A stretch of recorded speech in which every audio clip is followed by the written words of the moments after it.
Boa tarde, gente. Tô recomeçando, algumas pessoas entrando aqui na sala agora. Boa tarde. O nosso convidado de hoje é o Écio Diniz, graduado, retomando, né, falando novamente, graduado em Ciências Biológicas pelo Centro Universitário de Lavras, mestre em Engenharia Florestal pela Universidade Federal de Lavras, na linha de pesquisa em Ecologia Florestal, doutor em Botânica, na área de Ecologia Funcional e Ecossistêmica, pós-doutor em Engenharia Florestal na área de Geoprocessamento e Sensoriamento Remoto pela Universidade de Viçosa, Federal de Viçosa. Está atuando agora em Ecologia e Evolução Vegetal, Conservação e Monitoramento de Biodiversidade e Estatística Preditiva. Ele fez estágio doutoral em Münster, em Bayreuth, me corrija aí, Écio, participando de projetos relativos ao uso de espectrometria, isótopos estáveis para avaliar a invasão biológica por plantas exóticas. Ele tem... atualmente ele é pós-doutorando, né, vinculado aqui ao Departamento de Engenharia Florestal aqui da UFV. Ele é consultor, diretor na empresa Beta Analítica, né, de estudos estatísticos e procedimentos estatísticos, né? Bom, então o Écio vai falar hoje para a gente sobre algumas possibilidades de aplicação da estatística na metodologia da pesquisa, tanto nas áreas de, não todas as áreas, né, mas nas áreas de, no nosso seminário, áreas de artes e ciências sociais aplicadas. E aí eu vou passar a palavra para ele. Lembrando que, desculpa, Écio, eu vou passar a palavra nenhuma. Lembrando que na próxima sexta-feira nós temos o professor Rafael, que é a segunda parte dessa mesa, que é um tema bastante denso, né, os dois temas, então nós dividimos nos 2 dias, e é isso aí, gente. Bem-vindo, Écio, obrigada por ter aceitado o nosso convite, já era um sucesso de vendas aqui, e aí a gente convidou de novo o Écio para estar aqui com a gente. Com você, Écio. Bom, obrigado pelo convite, primeiramente. É um prazer estar aqui falando para vocês, para essa audiência aqui, né? Vou tentar trazer um conteúdo que aborda de forma mais didática e de forma mais interdisciplinar a importância da estatística no cotidiano, na metodologia da pesquisa e na nossa vida de uma forma geral, né? Que ela está inserida em praticamente todos os aspectos da nossa vida, né? Em quase tudo que a gente necessita fazer, tem que se ter uma avaliação estatística por trás, né? E com as ciências humanas não é diferente, né? A estatística pode ser uma ferramenta e uma aliada muito importante para estudos de artes e humanidades, né? Para a solidificação dessa área do conhecimento, especialmente aqui no Brasil, né, que carece de um apoio, da solidificação de um apoio maior. A gente tem historicamente um problema de relegação muito grande com as áreas de humanas aqui no Brasil, né? E deve-se procurar todos os meios possíveis para que cada vez mais arte e cultura sejam não só difundidas na nossa sociedade, né, em prol de suas importâncias como um fator modificador da sociedade, mas também como ciência. Então, pessoal, o tema que eu trago aqui para vocês hoje são aplicações da estatística na metodologia da pesquisa, certo? E eu vou estar passando aqui por algumas abordagens que vão desde conceito e finalidade, passando por focos e aplicações, alguns exemplos, né, comuns né, do cotidiano de aplicação prática, o que são variáveis, né, que é o fator primário para alvo de estudos estatísticos, o que envolve a coleta de dados dessas variáveis, né, como você faz representatividade de um determinado alvo de estudo através de coletas de dados, algumas divisões, né, que há dentro da estatística direcionadas para finalidades distintas, aplicações, né, alguns exemplos um exemplo de aplicações práticas em ciências humanas, dicas, né, de alguns softwares estatísticos que podem ser utilizados para processamento de dados, tanto quantitativos quanto qualitativos, e algumas considerações finais a respeito da apresentação. Bom, então, primeiramente, quando a gente fala em estatística, é muito comum que a primeira coisa que venha na cabeça da gente seja um conceito bastante simplista de probabilidade. De certa forma, não está errado, porque estatística é um universo probabilístico, mas é mais do que isso, né?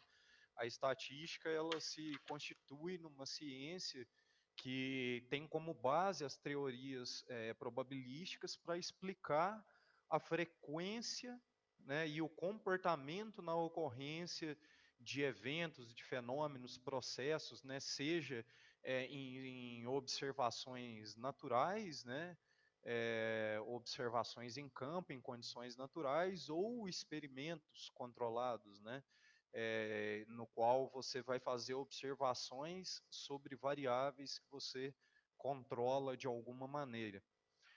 E também a principal função da estatística, com isso, é modelar a aleatoriedade, ou seja, o acaso, e a incerteza, de forma que isso possibilite fazer estimativa, predição de fenômenos futuros a partir de um alvo, de uma determinada variável, um determinado objeto de estudo que você está estudando no presente, né?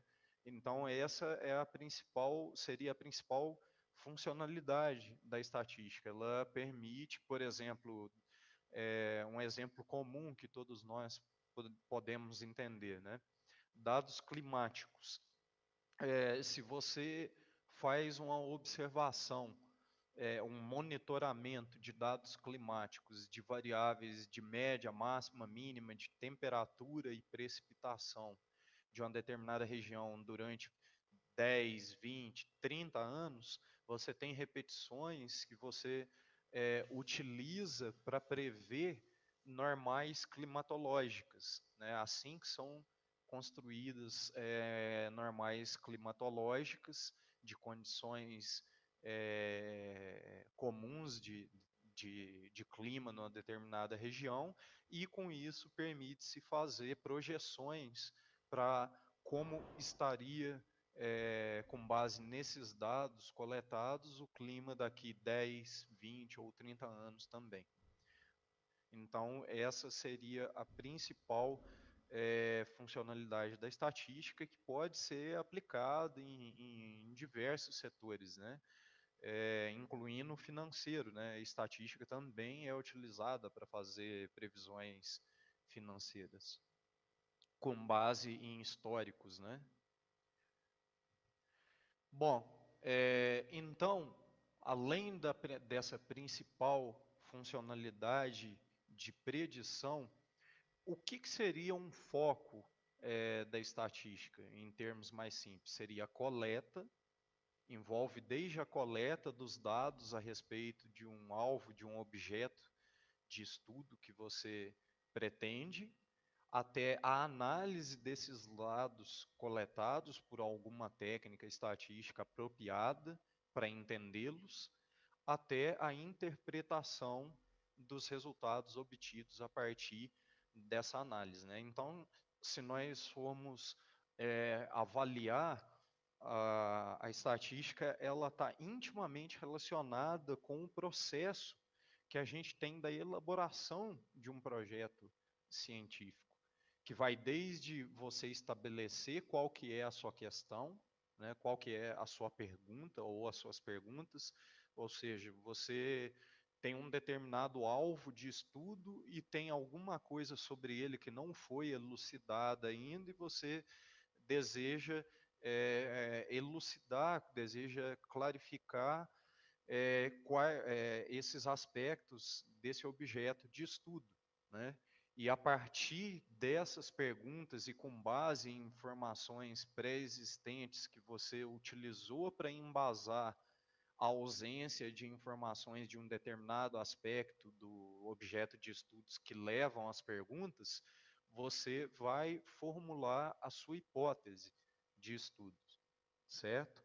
E aí, com essas duas coisas, você constitui a justificativa e o objetivo do seu projeto, da sua investigação científica, da sua pesquisa, certo?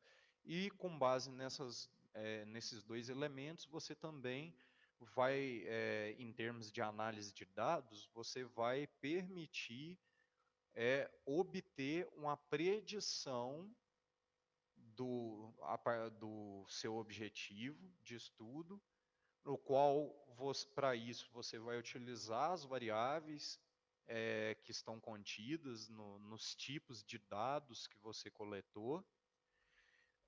Eventualmente, você talvez demande controlar o quão os seus dados coletados podem diferir num caso em que você tem uma condição natural e uma condição experimental, uma condição controlada, o quanto que esses dados podem diferir do observacional natural, e aí você pode ter uma condição controle, que seria, num caso, se você estiver trabalhando com dados experimentais em condições controladas, por exemplo, em laboratórios, né, de análises químicas ou em casas de vegetação, num exemplo de biológicas, por exemplo, ou então você está comparando, num caso de artes, né,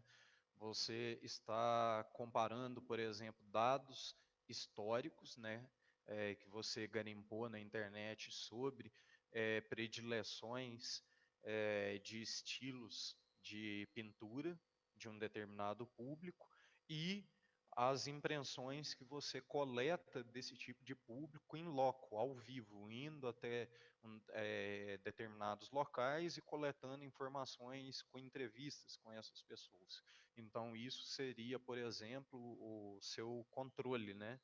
O controle observacional, natural, de uma condição natural, que seria você falar com as pessoas diretamente, e o experimental controlado, digamos assim, seria registros históricos, né? Dados que você já tem, né, na internet, por exemplo, né? Os materiais, né, o que você demanda, né, para conseguir processar esses dados e para conseguir atender, né, responder essas questões, né, e sanar essas hipóteses aqui, ver se tem a ver com a hipótese que você estipulou para o seu trabalho ou não, e a etapa de planejamento, né, não menos importante. Tudo depende aqui de logística, né, para que você, logística, planejamento, né, desde cronograma até orçamentário, que vai permitir que você desenvolva todo o resto. E a estatística, ela é uma grande aliada nesse ponto, porque ela permite que você torne mais bem elaborada o seu projeto de pesquisa, desde o planejamento, desde quanto de dados que você vai coletar sobre um determinado fator, aspecto, processo, evento, enfim, até aonde você deve coletar, como deve ser coletado, né? E isso ajuda a nortear também a quantidade de materiais que você vai gastar, né, dependendo do seu tipo de pesquisa, né. Então, ela é um importante aliado, desde o planejamento até você ter a descrição dos seus resultados, né. Então, a estatística, por conta dessa sequência hierárquica do planejamento científico, ela pode ser considerada como uma teoria da decisão, porque ela se preocupa como eu mencionei, com os métodos de amostragem, de organização, um resumo, a interpretação dos seus dados e as conclusões a partir desses dados coletados, certo? E nós temos alguns diversos ramos específicos da estatística que corroboram o que eu falei a princípio, né, que ela está presente em quase todos os aspectos da nossa vida, né? Nós temos alguns exemplos diversos e interdisciplinares aqui, como pesquisa operacional, né, análise de processo e quimiometria, né, bioestatística, né, como por exemplo seleção genômica, aplicações em ciências contábeis, controle de qualidade de produtos, estatística comercial, né, de mercado, estatística em área de engenharias, de economia, física, para estudo demográfico, né, populacional, estudos psicológicos, né, estudos sociais, geoestatística, né, enfim. E nós temos também alguns exemplos de aplicação prática, né, que nós podemos ver aqui. Por exemplo, nós temos controle estatístico do processo, né, que, por exemplo, você, para fazer uma montagem de carros numa montadora, você não pode simplesmente colocar as máquinas para funcionar e esperar que elas façam o trabalho perfeitamente. Antes dessa etapa de se colocar máquinas para funcionar, para desempenhar suas funções, tem diversas coletas de dados do comportamento dessas máquinas, desde do movimento mecânico até o circuito elétrico. Esses dados são coletados várias vezes, e com eles feitas previsões estatísticas, avaliações estatísticas que mostram a solidez ou a possibilidade de o intervalo de confiança que permite ter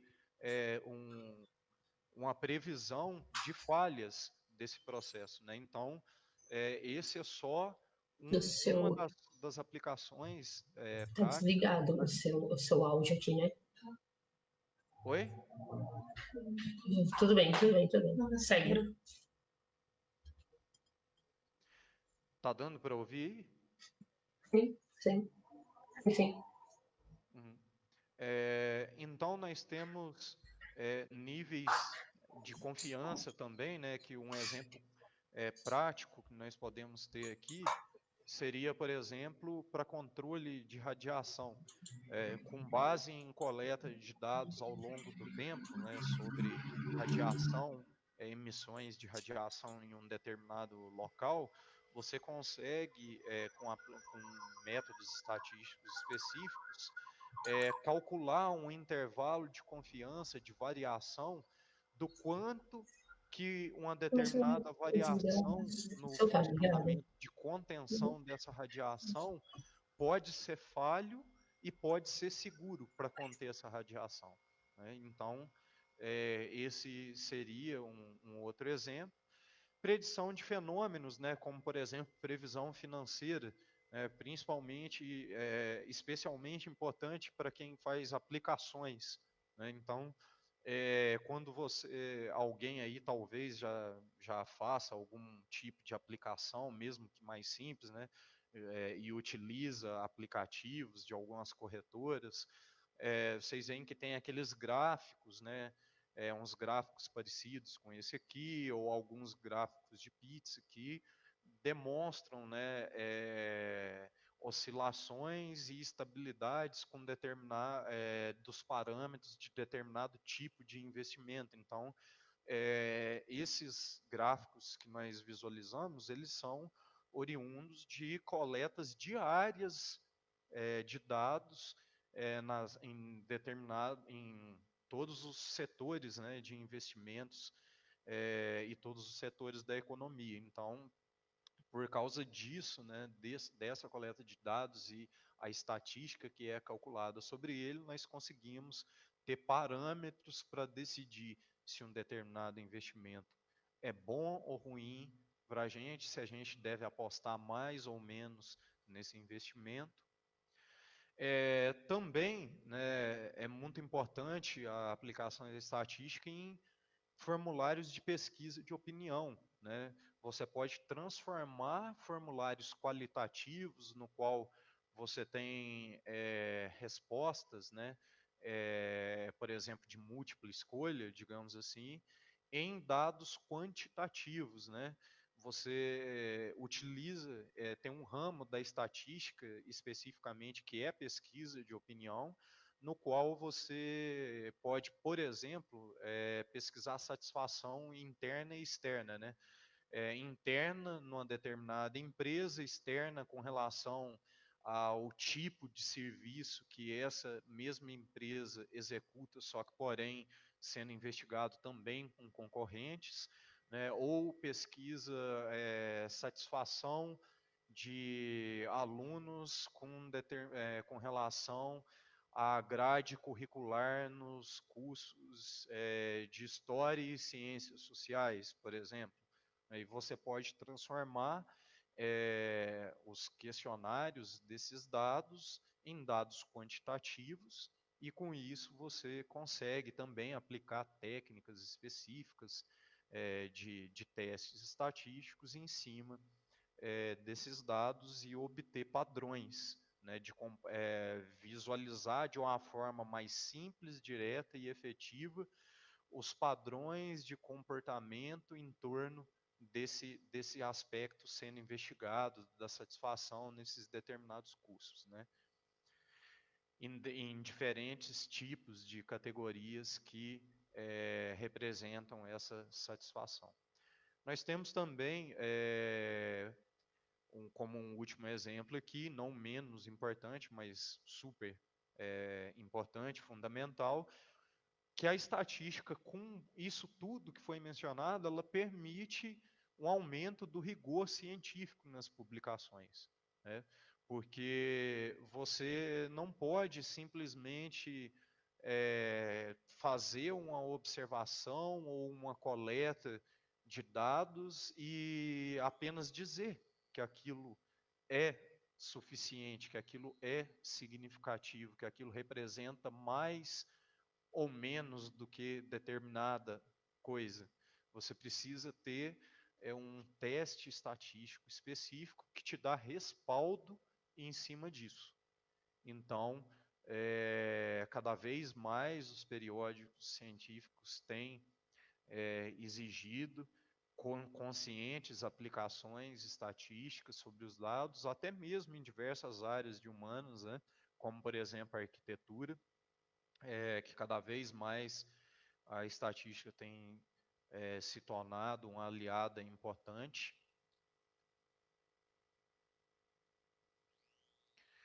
Bom, então nós estamos aqui falando de dados, né, de coleta de dados, de observação de dados, só que o que os dados representam, no fim das contas?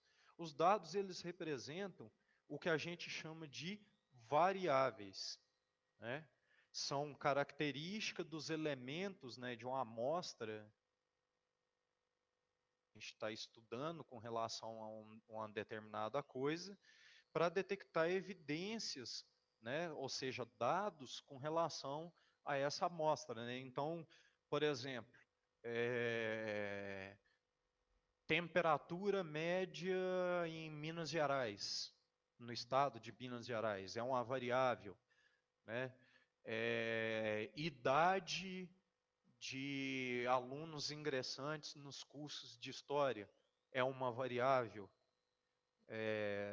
e assim sucessivamente, né?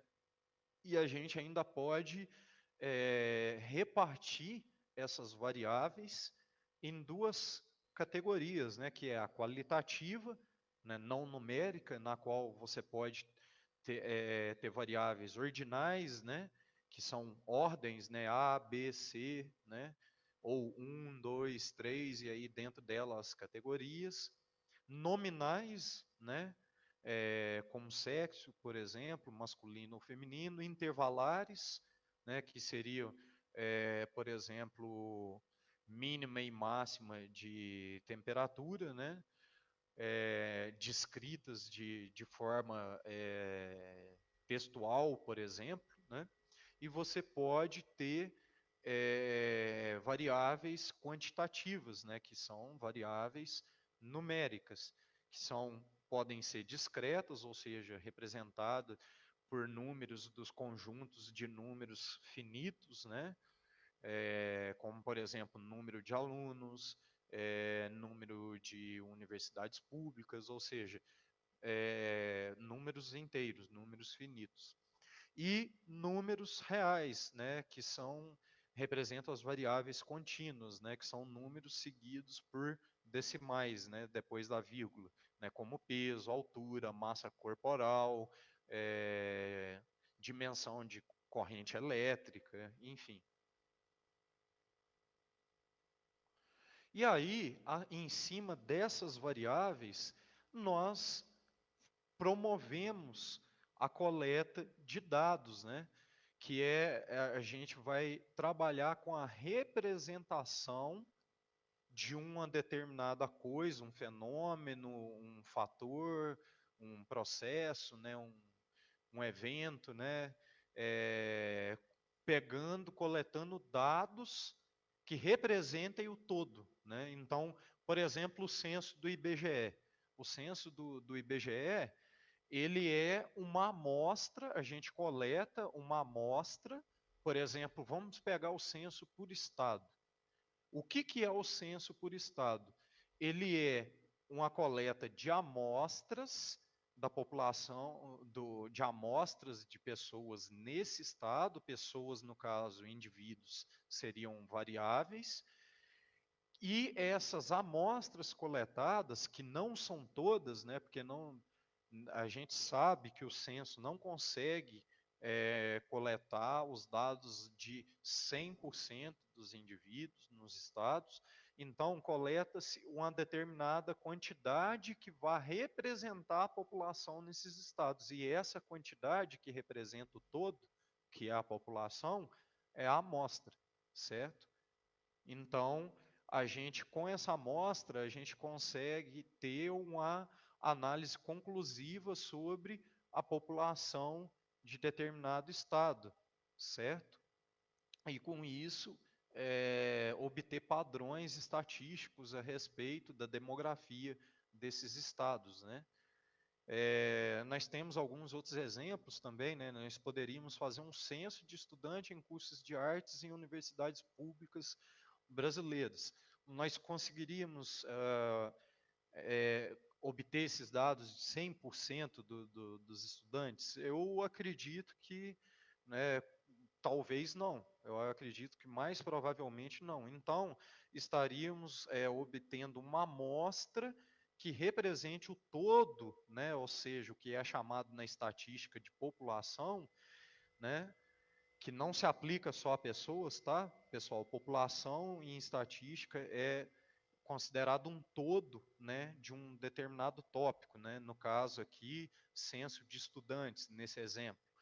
E a amostra, a quantidade de dados coletados que representa esse todo, né, que é chamado população. Então, nós não conseguiríamos, certamente, obter esses dados de estudantes em todos os cursos, de 100% dos estudantes em cursos de artes nas universidades públicas brasileiras. Então, nós conseguiríamos uma amostragem, amostras, que representassem o todo desses estudantes. Ou, então, a amostragem, né, de arquitetura moderna no estado de São Paulo. talvez por fatores logísticos não conseguisse-se também amostrar tudo. Então, poderia ser obter o máximo de dados possível, e esse máximo de dados possível representaria uma amostragem que iria dizer respeito ao todo, que seria a variável arquitetura moderna no estado de São Paulo. E nós temos, então, dentro das amostras, o que nós chamamos de unidades amostrais e réplicas.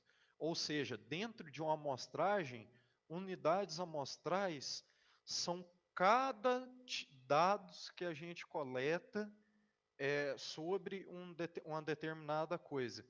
E o conjunto desses dados vão representar as nossas réplicas, as nossas repetições.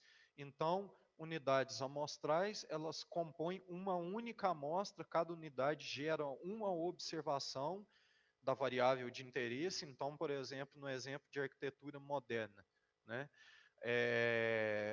Cada prédio que você coletar dados, né, que você falar, ó, esse prédio, um prédio de arquitetura moderna no estado de São Paulo. Então, cada prédio desses é uma observação, é uma amostra dentro da sua amostragem, né, que vai ajudar a constituir a sua amostragem para representar o todo da arquitetura moderna sendo investigado.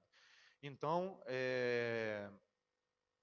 réplicas, nesse sentido, então, são um conjunto desses prédios, dessas unidades amostrais, que representa a quantidade necessária de amostragem para fornecer informações relevantes e confiáveis sobre o objeto de estudo, que nesse caso é a arquitetura moderna, né?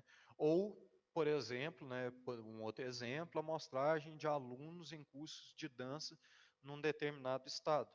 Cada aluno amostrado seria uma unidade amostral, e o conjunto desses alunos, a amostragem. É a amostragem, a população, né? Ou seja, a amostragem estaria representando a população, ou seja, o todo, né? Que alunos em cursos de danças, por exemplo, no estado de Minas Gerais, certo? E a gente tem pseudo-réplicas, né? Que é uma coisa que a gente tem que tomar cuidado, e por isso que a gente poderia voltar lá naquele desenhinho do começo da ordem hierárquica do planejamento da pesquisa, par a par, né? Ou seja, em paralelo com o planejamento estatístico, que é a questão de quantidade, como e aonde você coleta os seus dados. Porque se, por exemplo, você necessita trabalhar com categorias diferentes de um determinado assunto para fazer comparações, você não pode ter apenas poucas coletas em cada local ou em cada categoria que você vai comparar com as outras, né? Um exemplo, por exemplo, seria, sei lá, você quer representar a demanda estadual por cursos de dança, e você quer fazer um estudo a respeito disso, por exemplo, em Minas Gerais. Mas você faz a amostragem de demandas por curso de dança em apenas uma cidade. Isso vai representar o Estado? Não vai. Não vai. Você está fazendo uma pseudo-replicação, porque você precisaria coletar o máximo de dados possível de demandas em diferentes cidades, né? Por exemplo, sei lá, você coletaria uma média de 30 demandas numa cidade de 100 mil habitantes, né? Por exemplo, não, menos, né? Numa cidade de 50 mil habitantes, né? Mais 30 numa cidade de 40 mil habitantes, talvez mais numa cidade de 100 mil habitantes, e assim você ia constituindo suas réplicas verdadeiras. Agora, você querer representar, né, demanda de um estado por cursos de dança, nesse exemplo, e você fazer a amostragem de uma única cidade, falar, isso aqui representa o estado. Não, né? Então, esse é um exemplo muito simplório de como nós podemos ver a importância da estatística, do planejamento estatístico nas coisas que a gente menos espera.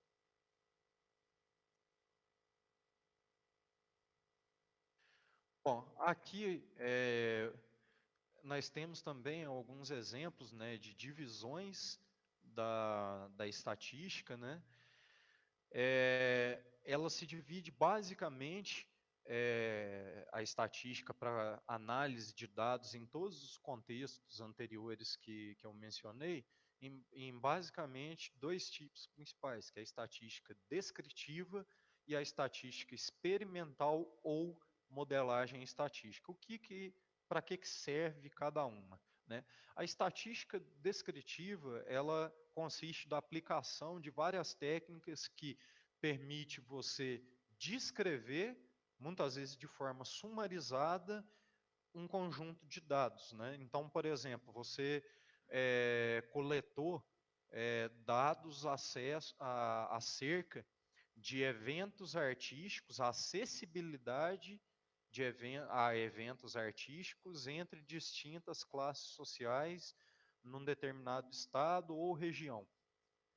Aí você quer verificar, né, a variação desse acesso entre diferentes classes, entre regiões num determinado estado ou entre estados. Então, você tem como base, né, análises de variância que vão pegar e comparar as médias dessas classes sociais nos acessos a eventos científicos entre regiões ou estados.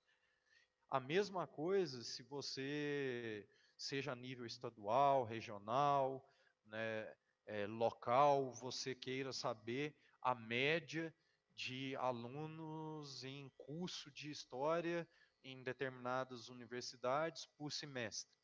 Então, você vai calcular, por exemplo, uma média aritmética em cima disso aí para verificar qual está sendo a tendência média de alunos, né, de demanda de alunos por curso de história por semestre em um grupo específico de universidades, certo? Então, a estatística descritiva ela tem como papel principal fazer essa sumarização de dados de forma direta, rápida, objetiva e clara, concisa, para que nós possamos entender tendências nas coisas que nós desejamos verificar, estudar padrões, certo? Já a estatística experimental ou modelagem estatística, ela é o ramo da estatística que diz respeito ao que eu falei lá no começo de fazer previsões, certo? Ela consiste em análise e interpretações de resultados em um determinado estudo, né, um estudo observacional, seja em campo, em loco, naturalmente, ou através de experimentos em locais, né, com condições controladas. Então, ah, ela é o tipo, é o ramo da estatística que permite alguns dos exemplos que eu dei lá no início, né, como, por exemplo, previsões climáticas, previsões financeiras, enfim, né. Um exemplo prático também que eu coloquei aqui, esse ramo da estatística ele permite, por exemplo, testar se áreas de maior poder aquisitivo, elas predizem, elas são uma variável que explica, que determina a altura e grau de modernidade de prédios, principalmente em grandes cidades, né, em grandes centros, né, urbanos. Então, você coleta dados quantitativos dessas duas variáveis, né, no qual as classes de poder aquisitivo e a quantidade de poder aquisitivo nessas classes é uma variável que vai estar sendo usada para explicar a altura, né, e a modernidade dos prédios. São duas variáveis consideradas dependentes, né, porque você quer explicar elas a partir de outras variáveis, né? No caso aqui, poder aquisitivo, né? A variação de poder aquisitivo. Um exemplo também que eu fiz aqui, fictício, tá, pessoal? Isso aqui não são dados reais de estatística descritiva. Você poderia, por exemplo, através de uma análise de variância, igual estou mostrando aqui, calcular a variação na quantidade de assistentes sociais, né, por exemplo, no Brasil, de acordo com a idade e sexualidade, né? Então, aqui a gente tem a comparação das médias, a variância das médias de profissionais atuantes. Aqui em vermelhinho é menor que 25 anos e em azul maior que 25 anos. E a gente vê que tem diferentes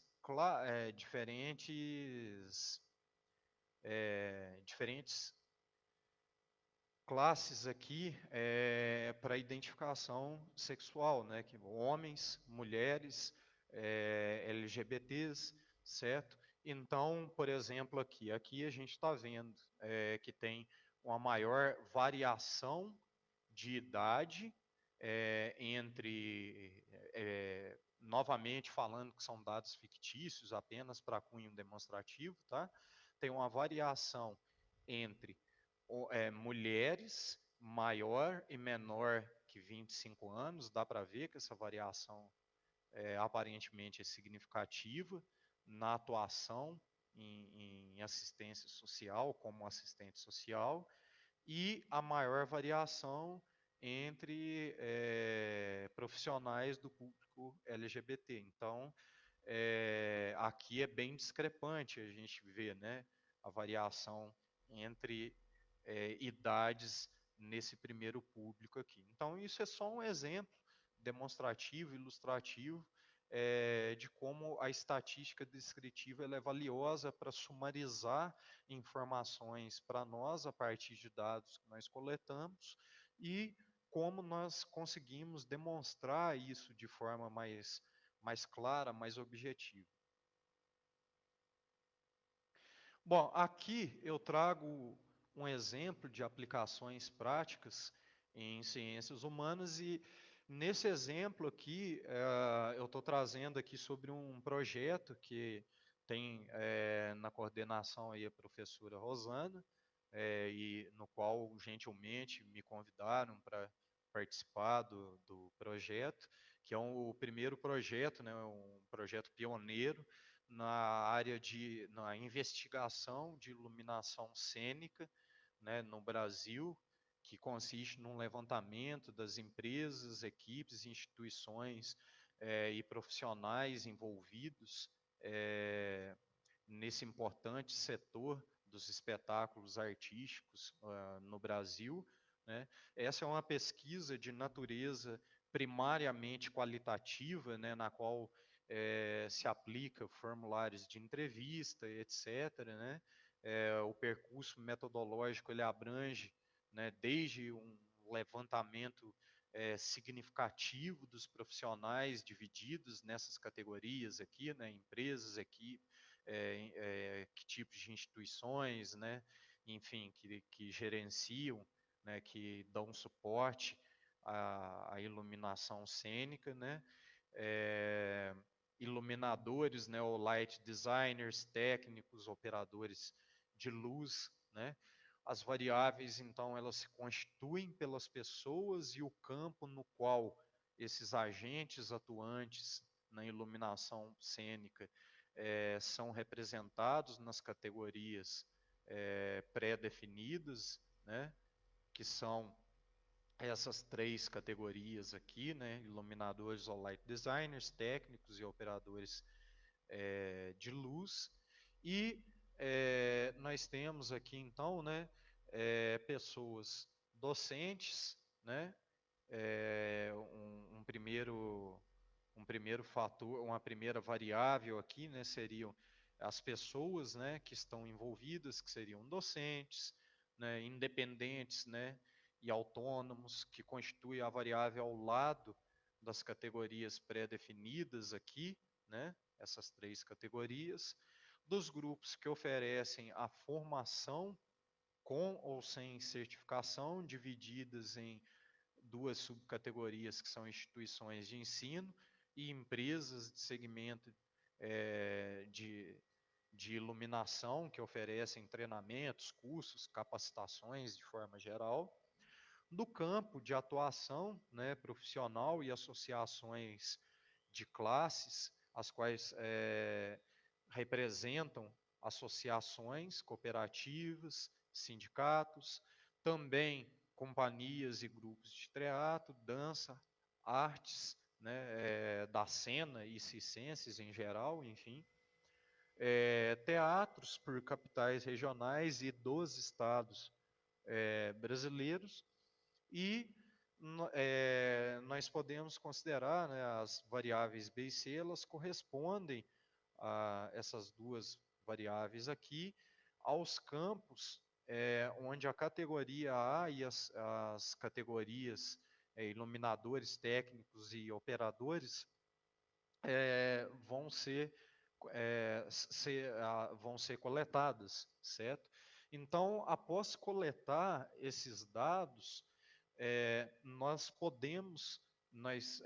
objetivamos transformar esses dados em dados quantitativos para verificar tendências nesses dados todos aqui, né? Por exemplo, tendências no quê, né?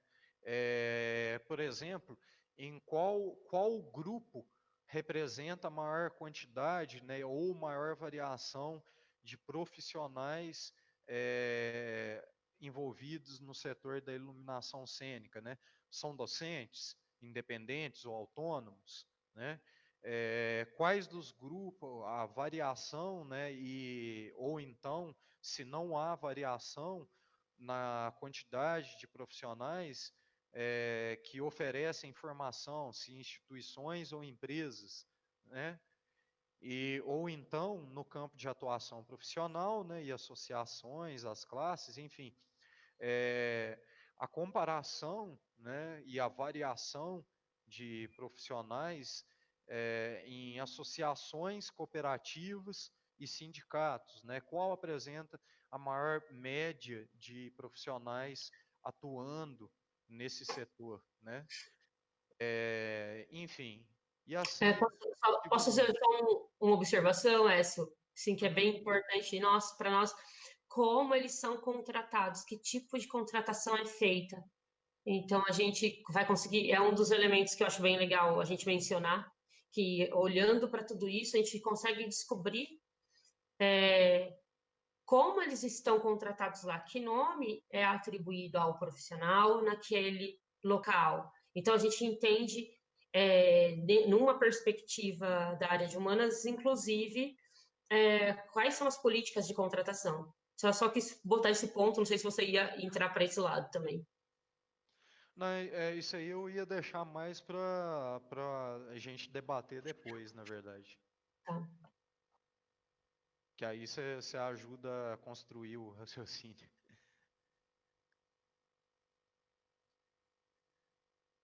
Bom, pessoal, então, esses foram só alguns exemplos, né, mais superficiais. A gente vai fazer meio que uma mesinha redonda aqui, ao fim agora, e aí a Rosana vai ajudar a esmiuçar melhor esse raciocínio, certo?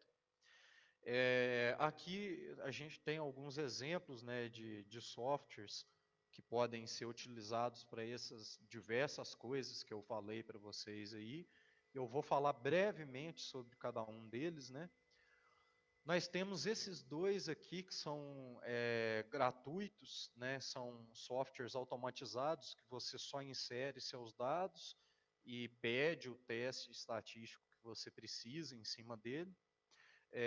Nós temos o BioStat, que é desenvolvido pelo Instituto Mamirauá, na Amazônia, né, que é brasileiro, muito bom, né, e merece ser mais difundido. Ele tem, inclusive, uma funcionalidade dentro dele, né, tem não só um manual exemplificado, com exemplos de aplicação para cada tipo de análise que tem lá, que é bem didático e te dá insights bem legais. Nós temos também o PEST, que é um software norueguês gratuito também, que só precisa inserir dados. Tem manual também, embora em inglês, mas muito fácil de utilizar. Nós temos aqui alguns softwares automatizados também, porém pagos, né? Temos o Estatística, que é um software espanhol amplamente utilizado em diversas áreas, né? Principalmente em engenharias. Temos o MATLAB, né? Que é muito utilizado em engenharias e também por áreas da economia. E nós temos softwares, os dois últimos exemplos aqui, baseados em programação, em linguagens de programação computacional, né, que nós temos os dois mais famosos, que são softwares livres de códigos abertos, que é o R, né, que é o mais famoso para análises estatísticas diversas, né, ele faz muita coisa, né, tem até pacotes específicos para análises estatísticas em áreas de ciências humanas e até pacotes específicos para análises em arquitetura no R. Ele tem uma infinidade muito grande de opções, né, e é uma linguagem relativamente fácil de programação para aprender os códigos. Nós temos o Python, né, que processa análises estatísticas também, mas é principalmente utilizado para gerir e processar grandes volumes de dados, né, como os dados de mapeamento, né, por imagens de satélite, ou então dados de redes sociais de milhões de pessoas, né? E ele está em coisas que são do nosso dia a dia, a linguagem Python. Por exemplo, tenho certeza que muitos de vocês, se não todos, utilizam Google Drive, né, ou Dropbox. São por trás dessas duas aplicações, né, o Google Drive, Dropbox, né, o Google Docs.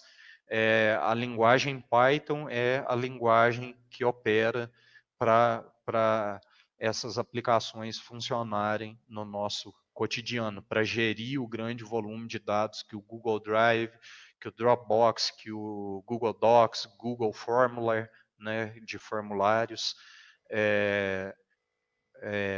gere todos os dias, certo? E nós temos também softwares corporativos, né, ou seja, pagos, baseados em linguagens de programação também, né, que são o SAS e o Stata, né, que têm muitos recursos também, mas são softwares que você paga a licença, né? Lógico que a tendência do século XXI é softwares livres, né? Em que você tem códigos abertos, né? O R mesmo, o Python também, mas principalmente o R, tem fóruns na internet que os próprios usuários ajudam a aprimorar as aplicações, os códigos, os pacotes, a criar pacotes novos com diferentes aplicações e funcionalidades, né? Então, em diversos países já é um pré-requisito, em diversas empresas, principalmente em áreas que são mais exatas, o pré-requisito, né, de conhecer linguagem de programação, no mínimo uma linguagem R, né, ou Python, Java, JavaScript, né. Aqui nesse slide eu deixo para quem tiver interesse, né, de tirar um print, alguma coisa assim, links aonde pode ser baixados todos esses softwares que eu mostrei anteriormente, certo? Dá alguns segundinhos para quem eventualmente quiser salvar aí.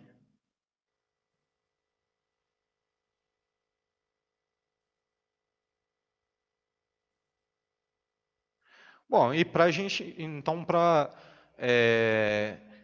linkar, né, para concluir tudo isso que foi exposto aqui, o que nós podemos entender com base nas abordagens que foram expostas aqui?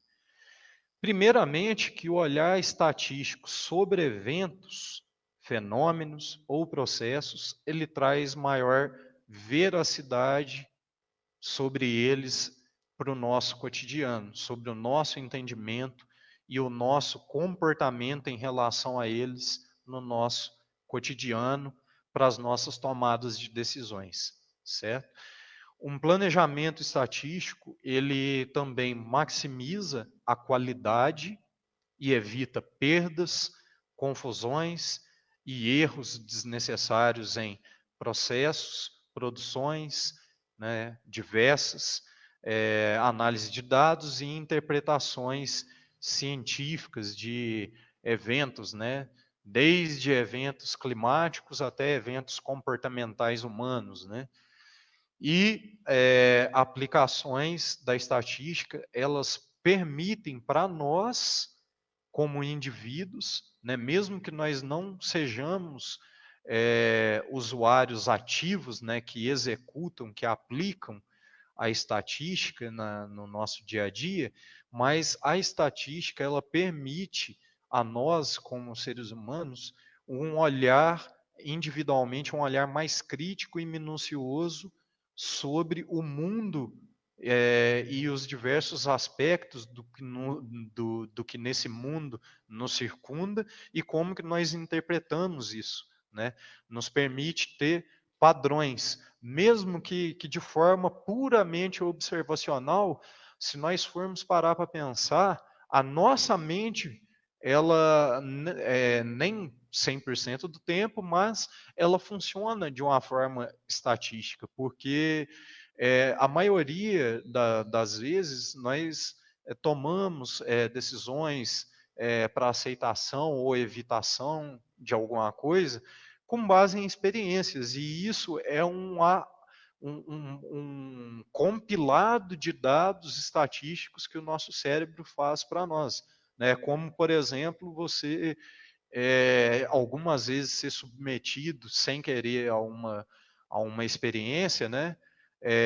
E você, por exemplo, você vai mexer com uma determinada coisa na sua casa, num determinado local da sua casa, e você sabe que ali tem um lugar que tem uma sensibilidade da fiação elétrica e dá choque. E aí você, na primeira vez, você acha que foi só coincidência, na segunda você vai, né, meio que pela sorte, na terceira você vai de novo, aí você já fica meio desconfiado, e aí o seu cérebro, ele guarda essas informações e faz você, de forma até subconsciente, evitar isso aí, porque ele já armazenou essas informações fazendo com que você defina um padrão. O padrão de que aquele lugar, se você ficar mexendo perto dele, você leva choque. Então, mesmo em situações que a gente menos possa pensar, o nosso cérebro opera estatisticamente, certo? Então, a gente vê que a estatística ela está tão intrinsecamente ligada à nossa vida que ela ocorre de forma natural na nossa cabeça.